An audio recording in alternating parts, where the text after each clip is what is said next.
علیکم۔ آج کی کہانی میٹھے بول۔ نم گفتاری انسان کے دل میں ہمیشہ گہرا اثر چھوڑتی رہتی ہے۔ میٹھے بول نہ صرف رشتوں کو مضبوط کرنے بلکہ دشمنی بھی مٹا دیتی ہے۔ اس کی حقیقت سمجھنے والا نوجوان حمزہ ایک چھوٹے قصبے پہ رہتا تھا۔ وہ کم بولتا مگر ہر لفظ میں اخلاق اور نرمی جھلکتی رہتی ہے۔ قصبے میں لوگ اسے پسند کرتے کیونکہ اس کا دل بڑا تھا۔ اس کے چہرے پہ ہمیشہ مسکراہٹ رہتی جو دوسروں کو خوش کرتی ہے۔ حمزہ باغبانی کا کام کرتا، پھولوں جیسی خوشبو لاتا تھا۔ وہ ہر روز باغ میں نرمی سے پودوں کو پانی دیتا رہتا تھا۔ اسے معلوم تھا محبت اور شفقت پورے پودوں میں بھی انسانی جیسی شائع ہے۔ ایک صبح قصبے میں تیز شور ہوا، لوگ جمع ہونے لگے۔ بازار کے درمیان میں دو بھائی شدید غصے میں لڑ رہے تھے۔ دونوں کی آواز اونچی تھی، ہاتھ بھی اٹھنے لگے۔ لوگ جمع ہو گئے مگر کوئی آگے بڑھ کر روکنے کو نہیں تھا۔ حمزہ آیا تو شور سن کر ایک لمحے کو رکا اور سوچا۔ اس نے فیصلہ کہ ایسی صورتحال کو سنبھالنا ہوگا۔ ابھی وہ آگے بڑھا، دونوں بھائیوں کے درمیان کھڑا ہو گیا۔ اس نے آہستہ کہا، غصے سے بات بگڑتی ہے، دل نہیں جڑتے۔ بھائیوں نے حیرانی سے اسے دیکھا کیونکہ وہ ڈرا نہیں تھا۔ حمزہ نے نرم لہجے میں سمجھایا، ایک لمحہ رک کر سوچیں ذرا، کیا غصہ اس رشتے سے زیادہ اہم ہے جو بچپن سے قائم ہے؟ اس کے الفاظ ہوا کی ٹھنڈی لہر کی طرح ان دونوں کے دل میں اتر گئے۔ لوگوں نے دیکھا دونوں بھائیوں کے چہرے پر نرم پڑ گیا۔ حمزہ نے بات جاری رکھی، بول اب کی پہچان بن جاتے ہیں، میٹھے بول انسان کو قیمتی بناتے ہیں، رشتے مضبوط کرتے ہیں۔ اس کے لہجے کی سادگی نے دونوں بھائیوں کو خاموش کر دیا۔ ایک نے آہستہ سے کہا، مجھے افسوس ہے کہ مجھے غصہ آ گیا۔ دوسرے نے بھی نرمی سے سر جھکا کر معافی مانگ لی۔ لوگ حیران تھے کہ اتنی بڑی لڑائی چند الفاظ میں رک گئی۔ حمزہ نے مسکرایا، بچوں کی طرح بھائیوں کو گلے ملوایا۔ بازار میں خوشی کی لہر دوڑ گئے، لوگ اس کی تعریف کرنے لگے۔ حمزہ نے کہا، میں پوچھتی ہوں، الفاظ میں طاقت ہوتی ہے، اگر دل صاف ہو تو بات خود نرم اور خوبصورت ہو جاتی ہے۔ شام کو جب وہ گھر واپس ہوا، اس کی ماں انتظار کر رہی تھی۔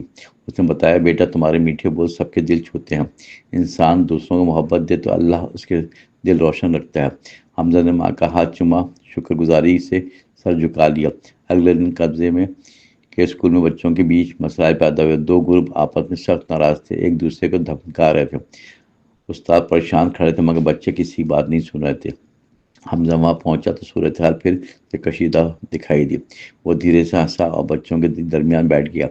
نیچے اس نے کہا، ہم سب پھولوں جیسے ہو، جھگڑا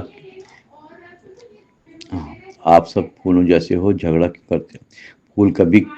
پھول کبھی کانٹوں سے نہیں لڑتے، وہ بس خوشبو دیتے ہیں۔ حمزہ نے کہانی سنائی جس میں دو دوست میٹھے بول سے جڑے تھے۔ کہانی ختم ہوتے ہی بچے آہستہ آہستہ قریب آنے لگے۔ آخر کے سب نے ایک دوسرے سے معافی مانگی اور کھیلنے لگے۔ استاد نے خوش ہو کر، تمہارے الفاظ میں واقعی اثر ہے۔ حمزہ نے کہا، اصل محبت کا ہوتا ہے، الفاظ راستے بناتے ہیں۔ اس کے قصبے میں ایک نئی روایت شروع ہوئی کہ ہر جگہ لوگ تلخی چھوڑ کر نرمی سے بات کرنے لگے، خوشی بڑھانے لگے۔ حمزہ جہاں جاتا لوگ اسے عزت اور پیار سے ملتے۔ اسے سمجھ جا کے میٹھے بول صرف دوسروں کی نہیں، اپنی جیت ہے۔ ایک دن قصبے میں ایک اجنبی آیا جو بہت غصہ والا تھا۔ وہ دکان سے سخت بولتا، مسائل پیدا کرتا، لوگ اس سے بچتے مگر وہ مزید غصے میں آ جاتا۔ حمزہ نے سوچا شاید اسے بھی کسی نرمی کی ضرورت ہے۔ وہ اس کے قریب گیا اور مسکرا کر سلام کیا اور رکا۔ اجنبی حیران ہوا، کوئی سے محبت سے بات کر رہا ہے۔ حمزہ نے کہا، مسافر ہو تو تھکے بھی ہوگے، چلیے بیٹھیں۔ نرمی نے اجنبی کے چہرے سے غصہ دھیرے دھیرے کم کر دیا۔ اس نے کہا، مجھے امید نہیں تھی کہ کوئی یوں پیش آئے گا۔ حمزہ نے کہا، ہر سخت دل کو تھوڑی شفقت کی ضرورت ہوتی ہے۔ اجنبی کی آنکھیں نم ہو گئیں اور وہ خاموش ہو گیا۔ فوراً اس نے اپنی غلطی مان لی، میں تھکا تھا اس لیے بدبخت ہو گیا۔ حمزہ نے ہنستے ہوئے کہا، ہم انسان میں غلطیاں ہو جاتی ہیں۔ اس دن کے بعد اجنبی کا رویہ بھی بہتر ہونے لگا تھا۔ قصبہ سب کے لیے پہلے سے زیادہ خوشگوار بن گیا تھا۔ لوگ سمجھ گئے تھے کہ نرمی میں وہ طاقت ہے جو دل جیتتے ہیں۔ حمزہ نے اپنے انداز میں سب کو ایک اہم سبق سکھا دیا۔ میٹھے بول نے لوگوں کے دل میں محبت کی چراغ روشن کیے۔ قصبے کے ایک خاندان بن گیا جہاں تلخی کی کوئی جگہ نہ تھی۔ حمزہ کہتا، لفظ تیر نہیں پھول بنے تو زندگی بدل جاتی ہے۔ لوگ اس کی مثال دیتے اور بچوں کو صرف قصے سناتے تھے۔